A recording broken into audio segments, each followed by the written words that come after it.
Today's speaker is author Bernice Lerner. She is the author of All the Horrors of War, A Jewish Girl, a British Doctor, and the Liberation of Bergen-Belsen. She also has other writings on the Holocaust and on virtue ethics. She is the former Dean of Adult Learning at Hebrew College, former lecturer on the Holocaust at Boston University, and a senior scholar at Boston University's Center for Character and Social Responsibility. The book was published in April 2020 by Johns Hopkins University Press. It is available to purchase locally from Murder on the Beach bookstore. Soon it will be available for checkout right here from the library with your Delray library card. And you also can find it in various formats, audio and Kindle, etc., on Amazon. So anyway, on that note, thank you very much for being with us, Mrs. Bernice Lerner. You have the floor. Thank you so much, Isabella, and thank you very much to the Delray Beach Public Library for hosting me. I wish that we could meet in person. That was the original plan, and because I really would love to get the energy from the audience. So please ask questions in the chat or whatever. I hope that we do get a chance, at least after I give my talk, for us to interact a little bit. So if you think for a minute about your parents, and you sort of, it's kind of hard to take a step back and think of them as children and young adults. People, before you knew them, before you came into the picture, what were they like? What were their attributes? What were their dispositions? Where were they in the birth order of their family? What kind of circumstances did they have to navigate? And that was probably one of the things that I was keeping in mind as I was writing this book. I was separating myself from my mother and sort of trying to look at her objectively as much as you can, not as my mother, not as the adult that I've known my whole life, but who was she as a kid? Because she really went through so much as a child. She went through probably the most extreme things in human history as a child. She was witness to. So it really maybe started from there. And I can tell you that we had a very open communication back and forth. In some families where people are, the parents are Holocaust survivors, they might not have wanted to share with their kids, or the kids might not have wanted to listen. It's a very, who wants to really give such painful stories over? And my mother had that in mind, but she was very, she doesn't have a background in psychology, but she just had sort of this common sense. And she knew that when I was really young, she wasn't going to really tell me about the horrors she experienced. But when I was the age she was, when she went through it all, the worst of the worst, 12, 13, 14 years old, she did open up to me, and she always answered my questions. So I can remember I was maybe in high school at this point. We were downstairs in the laundry room and she was ironing. I used to talk to her and watch her iron. And I remember her standing up, and she was ironing, and she put down the iron and she took a step away from the ironing board, and she bent forward and she stretched her arms out back, and she demonstrated for me how she had to drag corpses to a mass grave, and some were still breathing, some were still living. And she was starved, she was emaciated, and she was very sick. And she said she was probably 50% dead. And some of the people she was dragging, she estimated, were 90% dead. And that is a very powerful image that evening that stuck in my mind. And then she would always say, but I don't want to give you nightmares. I hope you don't get nightmares. But she was very honest and telling me all kinds of things, not just that, but that was what she was describing. That was her sort of telling me about Bergen-Belsen. So much later in life, decades later, we've had a lot of conversations since. Decades later, after I wrote another book about 7 Holocaust survivors who were not related to me, I decided to really look into specifically how my mother survived. Like, how did she really survive in this situation where most people died, including her iconic peer, Anne Frank, who was a little bit older than my mother. And in researching the liberation of Bergen-Belsen, I came across this man, Glyn Hughes. And he was, if you Google Bergen-Belsen liberation, he'll come up pretty quickly. And I became curious about him because he was sort of masterminding the whole operation, the whole rescue operation. And what did he see when he first came into the camp? And who was he? Like, what was his character? What did he bring to this experience? What had he seen before? And then how did it affect him? And he became very compelling and very interesting to me, sort of on the order of like an Oscar Schindler type character in certain ways, not in everything, but in the fact that he became very attached to the survivors.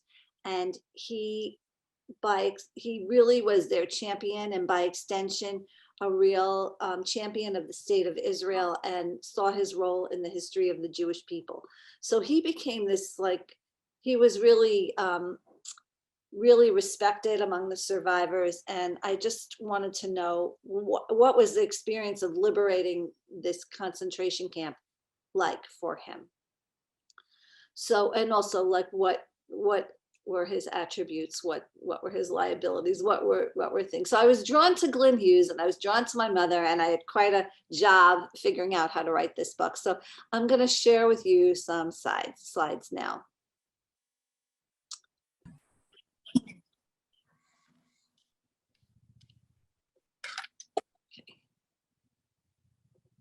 Okay, can everyone see the screen? You can see, okay, so I just, as a little background, next week is International Holocaust Remembrance Day. So it's very interesting and very curious to me, right? Because January 27th was designated as International Holocaust Remembrance Day by the UN General Assembly. And the date marks the liberation of Auschwitz-Birkenau, which it makes sense, right? It kind of makes sense because Auschwitz-Birkenau was the most industrialized, the biggest, the most notorious of all the concentration camps. But in fact, on January 27th, 1945, the day that the Russians came in, the Red Army came in and liberated Auschwitz, there weren't that many people left comparatively. I mean, had they come in the beginning of January, it would have been a different story. There would have been 60 to 70,000 inmates. But what happened on January 27th in Auschwitz was that there was less than 8,000 people left. In Auschwitz I, which was the main complex, there were 1,200 people. In Auschwitz II, Birkenau, there was about 5,800. By the way, it's about 2 miles from Auschwitz I to Auschwitz II. And Auschwitz II, Birkenau was really where most of the Jews were killed. Maybe 1,100,000 were deported there, and over 900,000 were killed. And of course, there were other categories of people who were killed here in Auschwitz I, Russian POWs, lots of other groups. And then there was Auschwitz III, which was Buna, which was the IG Farben rubber factory, synthetic rubber factory.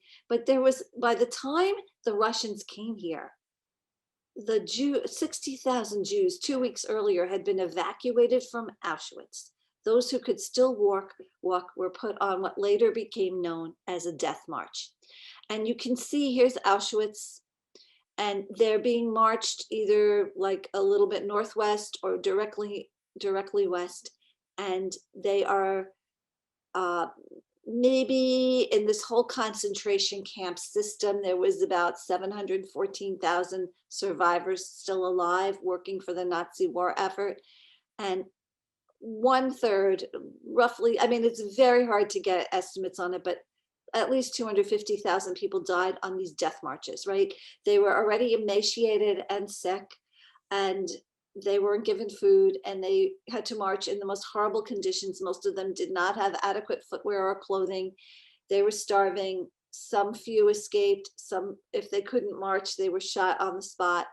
It was a hell that isn't talked about very much, right? But this was the story of the major evacuation. And what the Germans were doing, the Nazis were doing, was what they were trying to march the people away from the West, where the Russians were winning these battles in this area, and they were slowly liberating this area here. And they were marching them away because no inmate was to fall alive into the hands of the Allied forces. And here you see, here's Bergen-Belsen. Like, this is one of the farthermost points. People were taken also to Sachsenhausen and Buchenwald and Flossenburg, and they were deposited in all these places, and they were picking up inmates from all these places. Their camps were being shut down and orders were being given to evacuate. My mom was in a camp right around here. It's not on this map, but they marched them and they deposited them in these places, and Bergen-Belsen received the largest number. So there was at least 60,000 people in Bergen-Belsen at the time of its liberation. And these were the people who were young and strong and had already survived so much. And here they were in Bergen-Belsen, and I will describe to you a little bit about that. So my book really spends a lot of time on Bergen-Belsen, that very last stop in the war. That was the largest, had the largest number of inmates at the time of its liberation in it.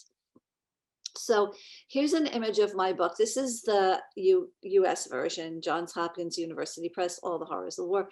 But I wanted to show you also the UK version, which they had a completely different concept for the cover, though they had the same images and it's the same book.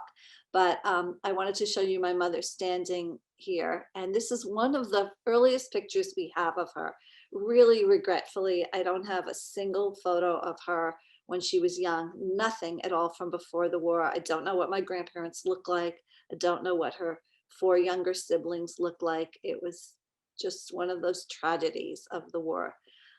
My mother barely survived. You can see she's not, she has nutrition here. She is in Arvika, which is in snowy northwest Sweden, in a tuberculosis sanitarium in this photograph, but she's still very sick. And here is a picture of Glyn Hughes in his caravan in the area of Bergen-Belsen. And he looks like he's startled by the cameraman. And he could be working, he was very high up in the hierarchy, right? He was Deputy Director of Medical Services for the entire British Second Army at the time. And he was really hands-on, working on bringing in people and working up even five different types of diets to feed the starving inmates. So how did I go about telling this story of these 2 disparate characters? And no, I should say my mom and Glyn Hughes never met, right? Because that would have made a really romantic story. He had a son who was the same age as my mom. Oh, what if he had adopted her, brought her back to England? It could have been quite romantic, but no, he was, as I said, quite high up in the hierarchy, and he may have had laid eyes on her, but there were 50 to 60,000 people in the camp, and she barely got any medical attention while she was in Bergen-Belsen.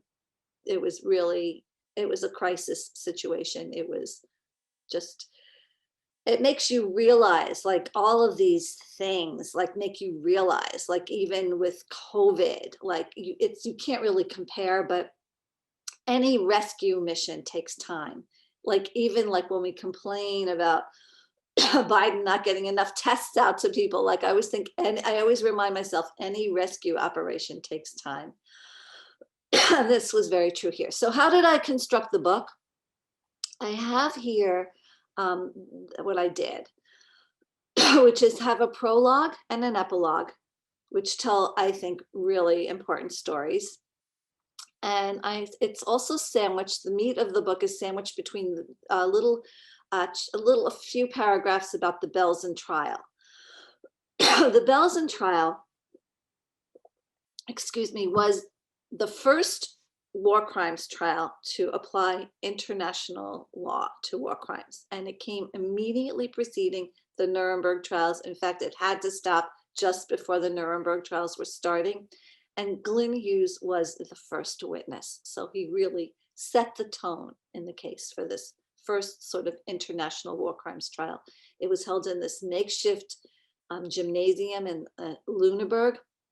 Here is Army Talks magazine from November 1945, and shows the people who are the defendants, and they're very interesting characters. This number 9, Irma Graze, I mean, she was, I think, 22 at the end of the war at this point, and what was their sentence and what were their crimes? And it's 45 with Joseph Kramer, the head of the camp, are being prosecuted.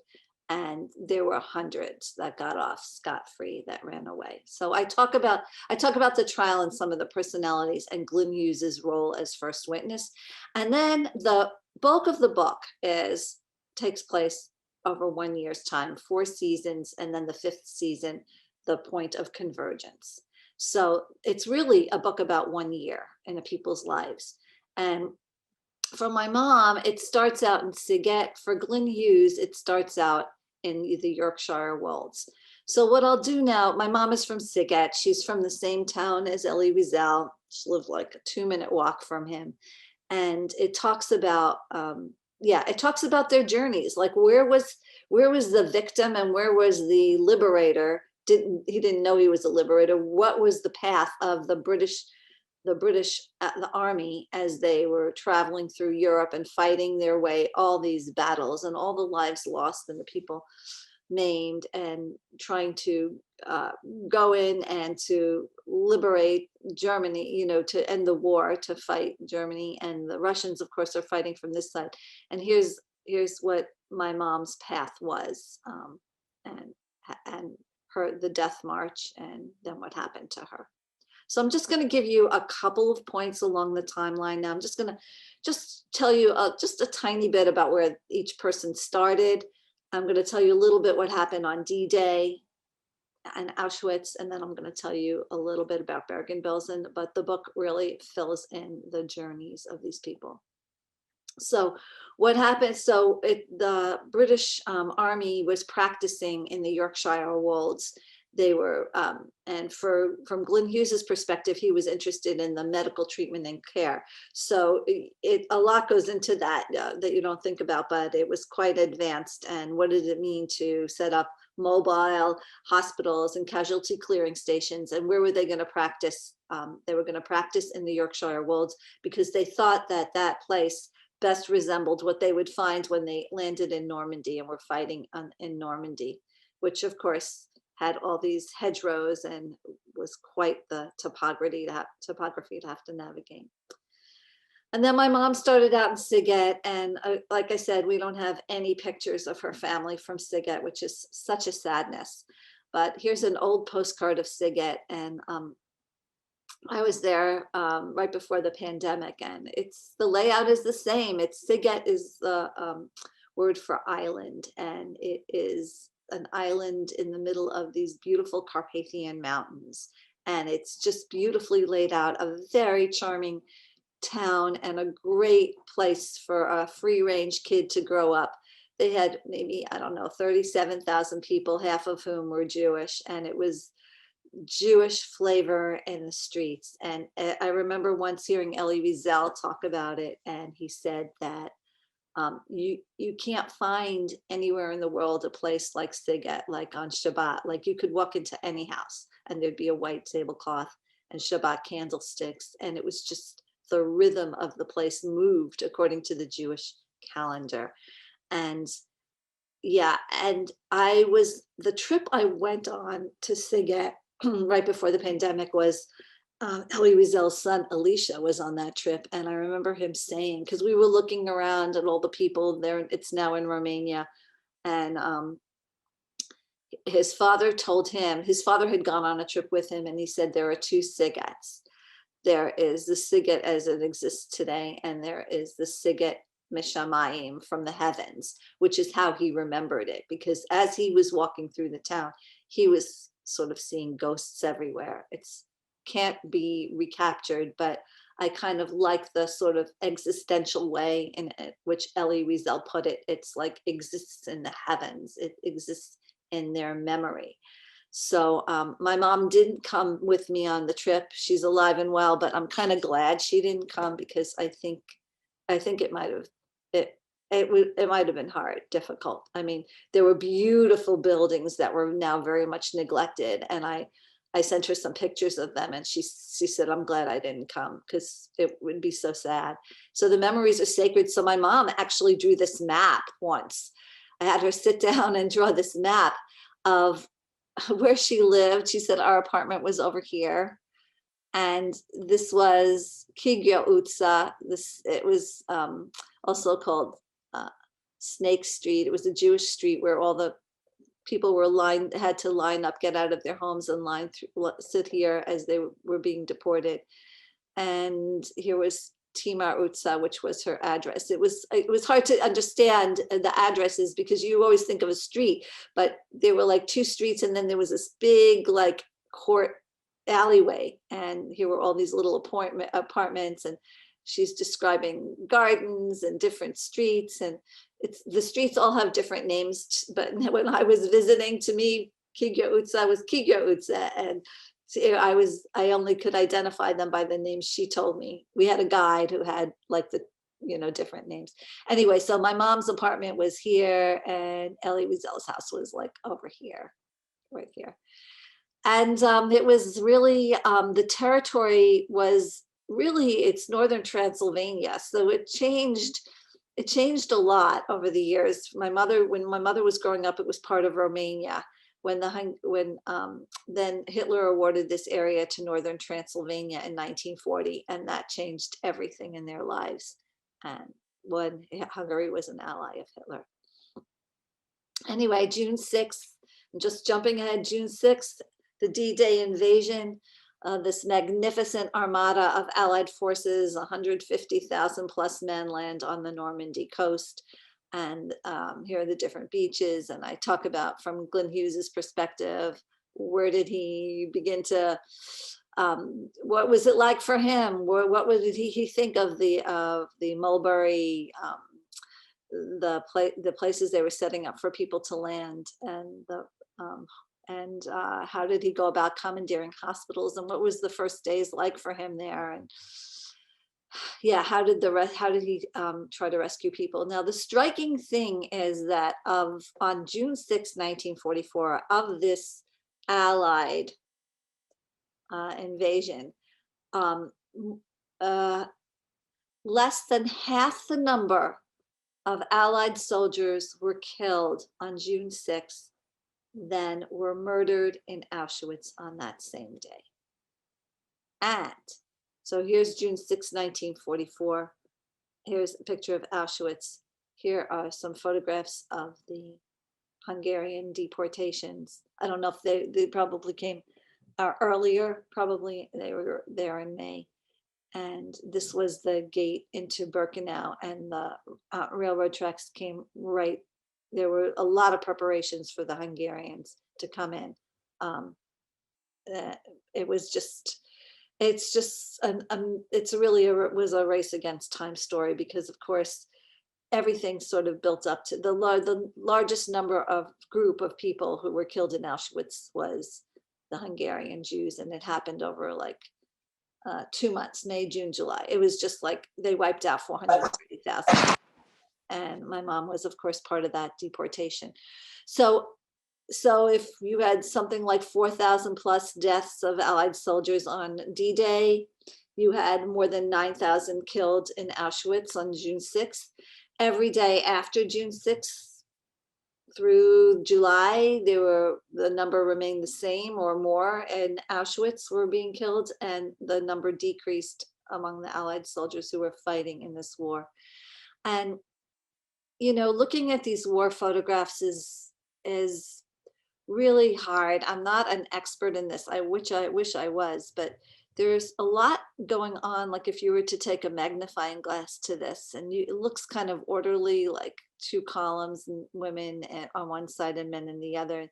but you can see like a woman turning maybe to talk to a small child. And there's a lot happening behind the scenes here, that if you really look closely, an expert, a forensic expert could say a lot. And then of course, there's the question of who took these photographs and how, yeah, and what secrecy, how they had to be hid. So now we're going to jump ahead a little bit, and we're going to talk about what happens finally at the point of convergence of my two protagonists, the Brigadier Glyn Hughes and my mom.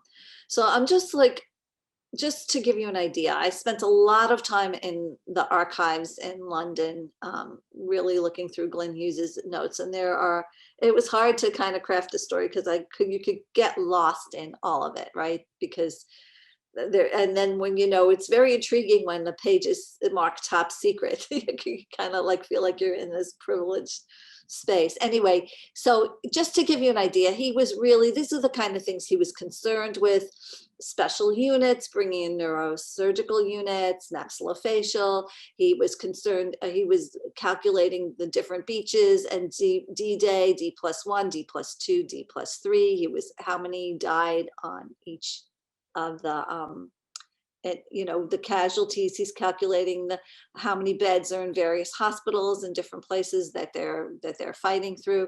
And I'm just showing this. I'm showing you a lot of images that are not in the book because there's different ones in the book, right? But you could get those in the book. So I'm just showing you this. He was a man who was very a great proponent of preparedness and practice, and very meticulous, and really, really planned out so many things, knew how to improvise on the spot, was constantly looking at aerial photographs to see where he could base hospitals and how he could evacuate soldiers that were wounded in the best ways possible. And then he comes to this place.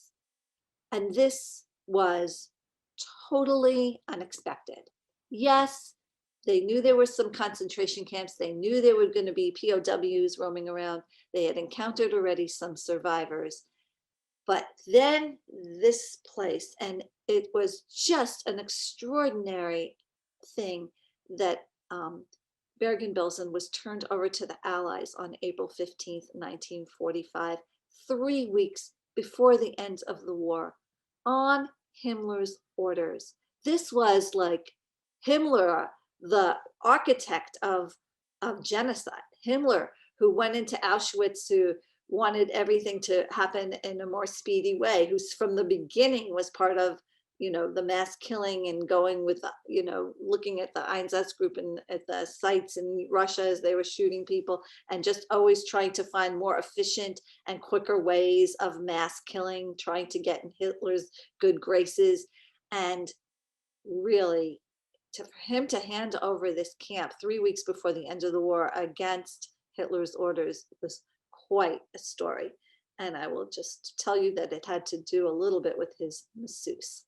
Anyway, so there was a truce, April 12th, April 15th, the British come into Bergen-Belsen. I am really trembling a little bit showing you certain photographs. But I think I'm not going to show you too many of the horrors but I'll show you a little bit just so you have an idea. So danger typhus signs had to be erected everywhere. I think this was the road bisecting the camp. There were 3 compounds on one side, 2 on the other. I think this was the road down which my mom had to, with other still ambulatory inmates, had to drag corpses to a mass grave. So this is just some sites, a few images from the horror camp. I'm showing you this one because this girl has a square cut out on the back of her coat. And this is what was done to all the slave laborers in the camps. They got coats probably shipped back from Auschwitz, Majdanek, or wherever, coats that belonged to Jews that were taken away. And they had them on the death march, and they all had big squares cut out of the back. Lest they try to escape, they should be easily identifiable as halfling prisoners.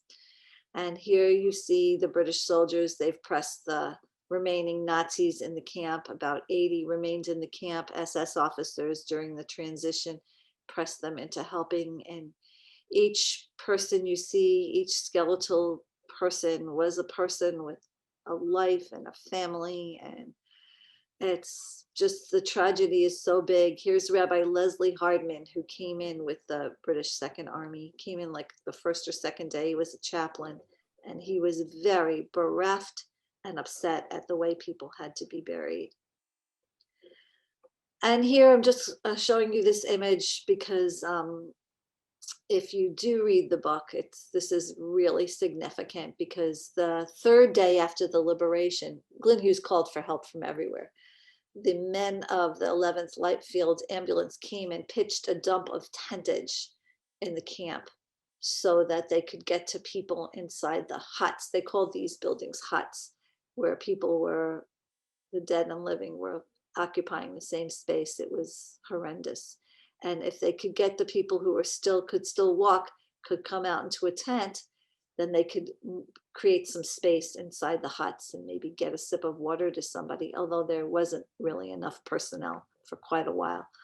Anyway, there's a big story about my mom having to go back and forth from the hut to the tent to the hut.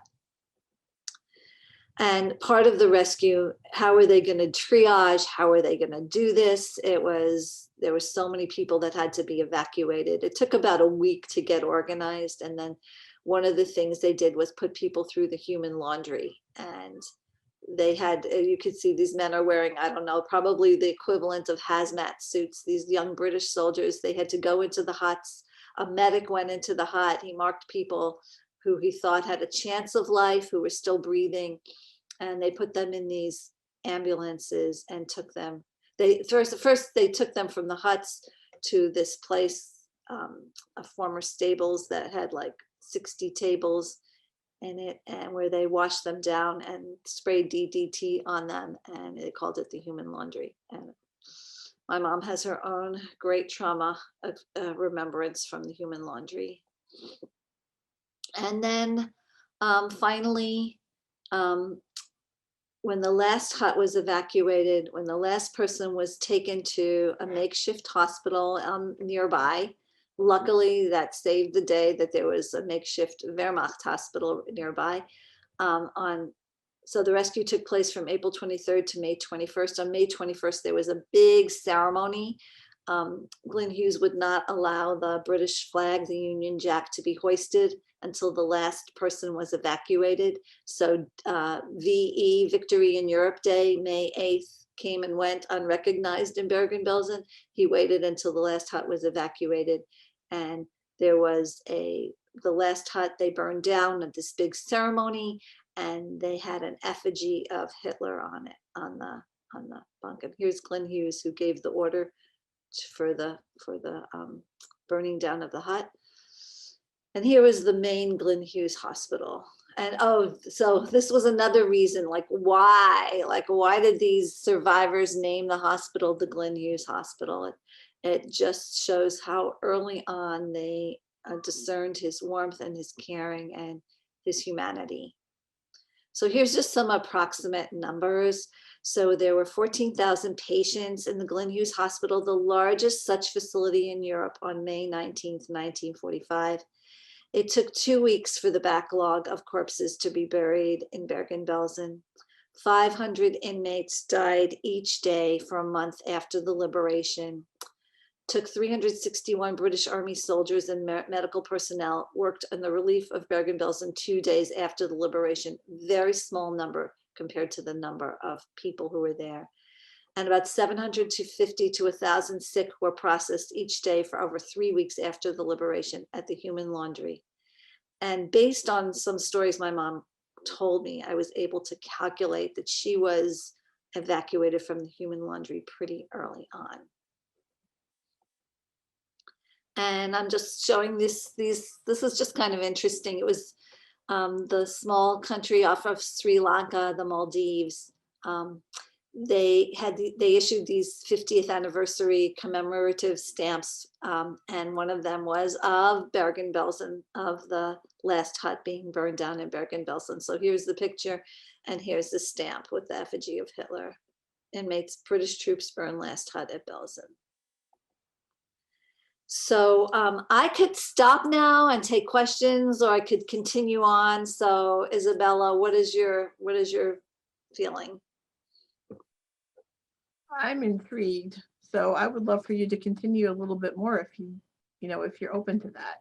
And then Okay. we can see some, take some questions after. Okay. So what I'm gonna show you now is an extraordinary moment in human history. And it was part of what really affected Glyn Hughes. He was there for the liberation. He was shocked. He was in tears a lot of the time. He didn't know how he'd begin to go about cleaning the place up. But what happened after was extraordinary, just amazing. And this was not my mom's story, right? My mom's story, what happened to her after the war was her own story. It was different. My mom, remember, was a kid. She was only 15 at the end of the war. The largest number of survivors were in their 20s and 30s. Many of them had lost their spouses. Some had lost children, but they were young enough to begin again. They were still mourning their grave losses. Most of them lost all members of their family. But slowly, slowly, after the liberation, they partnered, they paired up, and there was like the largest baby boom in history in the Bergen-Belsen displaced persons camp. So here are some pictures of like a few years after the liberation of the camp. And Glyn Hughes was very much connected with this. He was observing this sort of rise from the ashes. There was a theater in the camp where there were very talented performers, survivors, who put on these performances based on their recent experiences of the ghetto. And everyone in the audience would be just in tears. It would be very cathartic. And there was the ORT, the Organization for Rehabilitation and Training, that came into the camp and started to train people for careers, give them some skills. And there was, these are some documents from the Glyn Hughes Hospital in Belsen. This is a baby who was born. This is like the birth certificate. And this was an artist who, he had like a series of 11 drawings, and he did them while he was at the Glyn Hughes Hospital. And this one says, "We survived. Now what?" Like, we survivors, what now? What now? Because their future was so uncertain. And you can just imagine, for a 15-year-old whose parents were killed, whose siblings were killed, who most of her friends were killed, her whole community was destroyed. What is a 15-year-old going to make of this? And she is deathly ill at the end of the war. She is one of the people who barely survives. So to try to get in her head, if this grown-up is saying, "We survivors, what now?" what is going through the head of this young teenager? So I will play for you now this brief video of this Yugoslavian rabbi. He was in the Yugoslavian POW camp who came to Bergen-Belsen right after the war to see if he could be of help. And he was, you'll hear. מבלוק לבלוק, לראות מי נפטר, להוציא אותם ולקבור אותם. אבל מה? הייתה פקודה מאנגלים, שאי אפשר קבר אחים לעשות בגלל המחלות, אלא קבר אחים. קבר אחים. כולם יחד. כלומר, שורה אחת, נגיד 20-30, על זה כן סיד, כן, ועל זה שוב כן איזה 30-20 וזה, כמו שהיה במחנה המוות הזה, איפה שאלפים כן. אבל יום אחד ניגשה אליי אישה ואמרה לי, רבי, שמעתי היום שבבלוק הזה וזה, ביתי נפטרה. אז אמרתי, אז מה לעשות? אני רוצה קבר בשבילה, קבר יחיד. אמרתי, אבל זה בלתי אפשרי. אבל לכן אני מבקשת ממך. אז אמרתי לה, את יודעת מה? בלילה כשחיילים בדרך כלל, האנגלים, נמצאים במועדונים, אז אנחנו נקבור אותם. אנחנו נביא את הגופה, ואנחנו כן נקבור אותה. ובאמת, בלילה היא קמה מהמיטה, ואני ניסיתי מהר לקבור אותה, קדיש להגיד, ופתאום כשאני רציתי כבר סתום את הגולם, היא אומרת לי, רגע אחד רבי. והיא פנתה עם העיניים לשמיים ואמרה, ריבונו של עולם, ביידיש, אני מודה לך לזכות הגדולה שנתת לי היום לקבור את ביתי במו ידיי. אמן. מרגע זה, אני מוכרח להגיד, נעשיתי אדם אחר. עשינו עכשיו את הכל על מנת לעזור לאנשים, כן, בדרך לחיים. ופה התחלנו לאשכול לדאוג, היו כמה ילדים לגן ילדים, ואחר כך להקים בית ספר, כן. פה עזרו לנו הרבה אנשי בריגדה שהגיעו כבר בזמן הזה, כן, לברגן-בלסן גם כן. והקמנו כבר גם כן תיאטרון, כן. חיים חדשים התחילו, כן. ופה אני עסקתי עד 48, כן. פה בתורה, חתונות התחילו, כן. ברית מילות, כן, וכו' וכו' וכו'. ואני לא צריך להדגיש כמה שאני הייתי מאושר. כל משפחה רצתה שבברית מילה שאני נתת לכולם חופה וקידושים שאני אחזיק את הילד. היום המאושר ביותר בחיים שלי היה בילד האלף כשאני החזקתי בידיו. הילד האלף.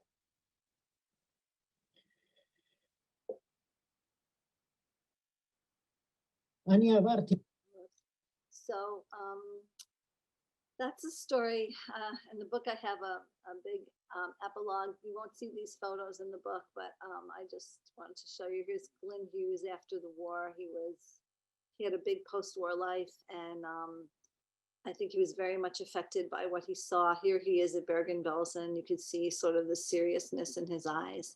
Here he is he was a golfman. He was a great sportsman. Someone could write a whole biography about Glyn Hughes and rugby football. He was one of the fathers of rugby football in England.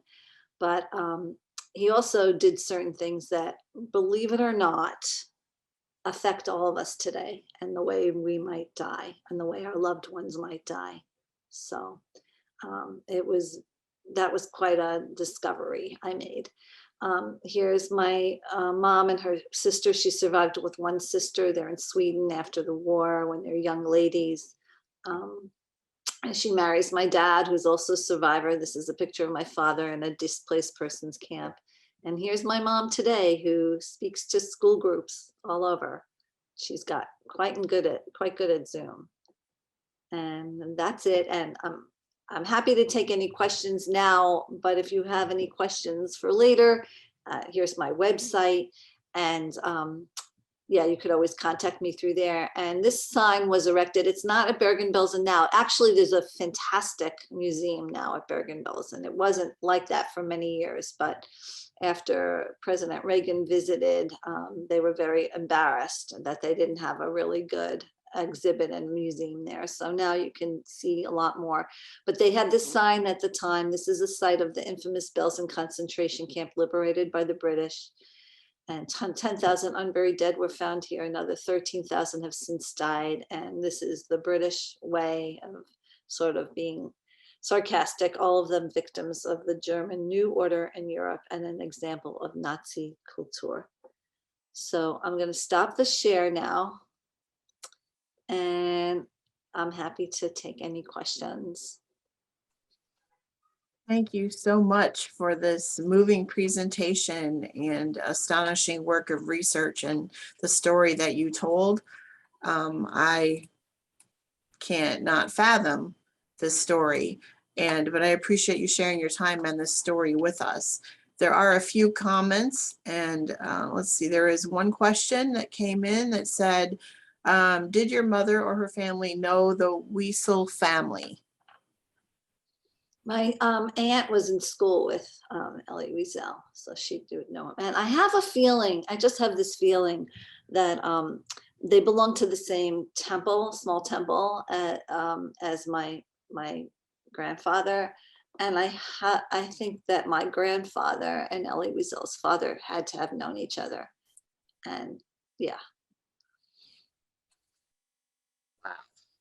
So another person says that her mother was also in Bergen-Belsen at age 15. She was also from Transylvania and would never talk about her experiences. This is very enlightening. That was Susie who says that, or Susie's iPad said that. Sandy asks, why were the huts burned instead of becoming memorials? Because they were typhus. There was a lot of, they had to burn everything because of the typhus germ that was everywhere. Makes sense. Let's see. So I actually have a question for you. And then if anyone else does, please raise your hand or unmute or what have you. But I have a question for you. So growing up with your mom, having these memories to carry around with her, it sounds like she didn't talk about it all the time. So as you were researching the book and interviewing your mother, what can you tell us what that process was like to interview her and what effect it had on you? So it was very organic, right? It didn't happen first. I mean, it might have started when I was like 6 years old and I didn't want to go to bed at night, and I would crawl out of bed, come down to the kitchen. She'd be sitting relaxing with a cup of coffee and the newspaper. And the longer I could keep her talking, the longer I could stay up. So tell me about this and tell me about, and she had, because she didn't get married and have children until like 10, 11 years after the war. She had a post-war life and she had a pre-war life. So she had a lot of stories to tell me from growing up in Romania, which was so interesting and exotic and different, right? And there's a lot of things I didn't realize until I started really writing her book. And then she told me about things that happened in Sweden. That was there were two very different cultures, right, that I grew up. She had really significant chunks of her life in these different countries. But I think when I started to write the book, I was really lucky to have her because I could always shoot her an email and get really deep into certain details. Like if I was curious about something, I was still, I was afraid to bring, I think we're always don't want to evoke painful memories, but I wanted things to put in I was curious, what were you wearing on the death march? What were you wearing in Bergen-Belsen? How did you have this little pocket knife on you? How did you, I had these questions. So I would email her. It would be very as it came up in my writing. But overall, I kind of realized how hard things were for her. I mean, as a kid, she had so much responsibility. She was the second of 6 children in a poor family. She was very unspoiled. She was like the opposite kind of kid from an Anne Frank. She wasn't going to sit down and write a diary, but she's very quantitative, right? She was running her grandmother's poultry business and kept a record of how much each person in the town owed them. She kept the ledger, and she kept this little black book that she actually took with her to Auschwitz. I mean, she was a business kid. She was really at the age of 12. She was delivering orders against after curfew. It was the Hungarian curfew. It was dark at night. She had to go all over Sziget to deliver orders of poultry. And so I realized certain things about how hard it was for her, because she always was such a positive person. She put such a positive spin on things, like how she told me about the games she played with walnut shells. I mean, it was like her childhood was interesting. And then in Sweden, how hard it was to be on your own, to try to forge your way on your own, being sick a lot of the time. So again, I only really, it was only driven home to me when I was really writing it and thinking about what it must have been like. Wow, thank you. What's your mother's opinion of the book? Has she read it? or what was her opinion to you when you said, hey, Mom, I want to write this book about your life? Well, the nice thing is she never really gave an opinion. I mean, that was kind of nice. I mean, she never asked me to do it. She never, it's sort of like whatever I wanted to do, fine. You know, she'll help me in whatever way. And I think that we're both really, I think she's very happy that that her story is recorded and that I think she's happy and she's proud, but I kept her abreast of every step of the way, really, even including how challenging it was to find an agent and a publisher. So she learned quite a bit, but I don't, you know, the first book I wrote was about 7 Holocaust survivors who weren't in my family. So, and she never, I mean, she was always happy. She didn't have high demands or high expectations or anything like that academically for me. Yes, Fran, you have a question? Would you like to unmute yourself? Fran? Yes, I You're did. okay. Yeah, I want to know, it's a fascinating, it's not fascinating, it's a horrific story. And it gives you perspective on how good our lives are. But how did she come to the United States? Oh, that's a big story.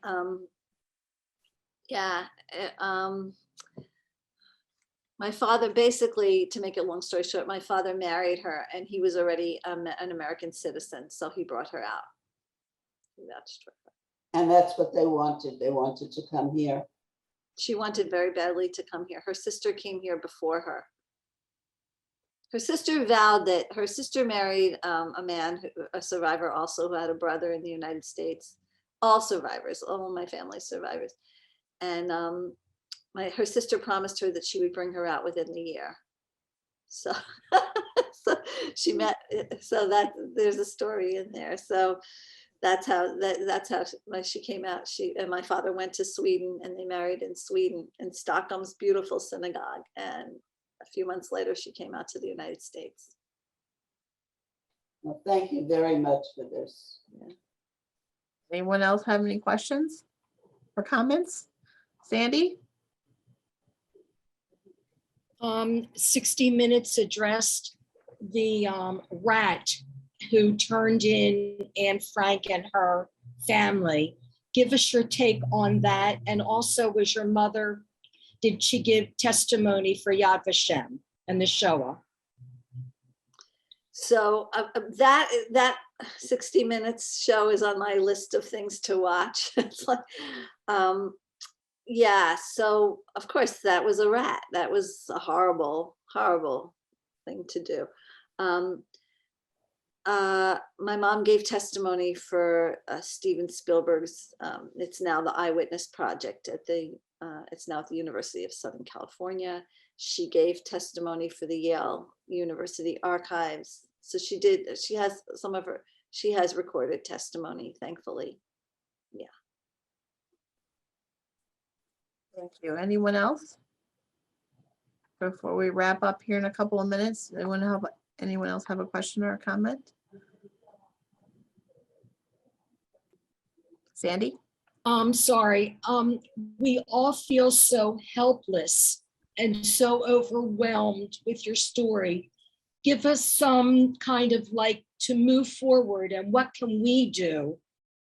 We're all survivors. Yeah, so, you know, that's a big question. And I remember,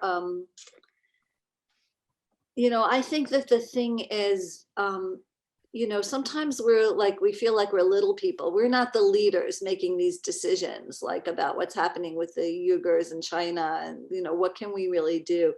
But we can, in our own orbit, in our own lives, just treat anyone whom we encounter as sacred human beings, just with respect, like as we go about our lives, like how do we like treat the cashier in the supermarket, or how do we like, in just encountering the other and seeing people not as strangers, but as people deserving of respect and reverence and just kindness in our lives. I think that we all have the power to do that. And yeah. Good. Yes, Elaine? I just want to say thank you, Bernice, for bringing this story to us on this program. It was horrifying. It was so moving. And I have heard, so many stories over the years. We all have. But your particular story somehow just got to my gut. It was wonderful. And even though it was so horrifying, it was very important to know this and to document it like this. And I am definitely going to get your book. I would love to read it. And I thank you again for bringing this to us. Thank you. Thank you all for coming. I appreciate it. Thank you. Thank you so much, Bernice, again, for sharing this family story with us, for your time. I'm sorry we couldn't be together in person. This is the next best thing, and I hope you will all make an attempt to get your hands on a copy of this book one way or the other. There's lots of options out there for you. It sounds like a really great book to have in your library so that we can keep sharing this information with the people around us. It's so important that we never forget, right? This is so important. So thank you again. Do you have any parting words for us? No, just thank you. And I have so much appreciation for the opportunity to share and to educate. And there are so many stories, like you said, there's so many stories out there and they're so important. And I did try to take a little bit of a different angle by really trying to get into the head of the liberator, not only the little girl.